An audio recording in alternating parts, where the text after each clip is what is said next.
संपूर्ण रथ ए निम्ब गछर उपकारिता विषय मु किछि कहूछि।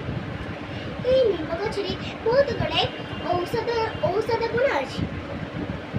निम्ब पत्र पाटे को पिता एक तो सत हेले निम्ब भारी भल यह सब माटी रे उठे यह 200 वर्ष बंची था। यह संस्कृत शब्द रू आसी यह वैज्ञानिक नाम आजादी राजटा इंडिका। सकाळ खाली पेटरे निम्ब गछर निम्ब पत्र को 2 बा 3 चोबाई खाइले रक्त परिष्कार हुए आउ पेट खराब हुए ना। निम्ब काठरे दांत घसिले दांत सफा और मजबूत हुए।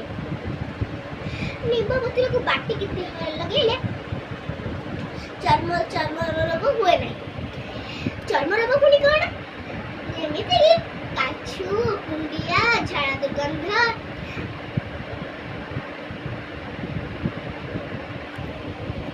ए सब हुए ना। निम्ब गछर तिल को मुटा लगेले कुरमी हुए ना। उकुणी हुए ना।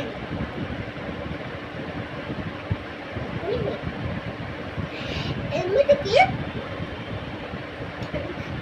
जो निम्ब गछर को सेवन कले डायबिटीज आर्थराइटिस ए सब किछि भी हुए ना। एमिति कि जगन्नाथ श्री जगन्नाथ मूर्ति मध्य लिंब काठरे तैयारी होछि। एति कहि मो भाषण शेष करूछि। जय जगन्नाथ।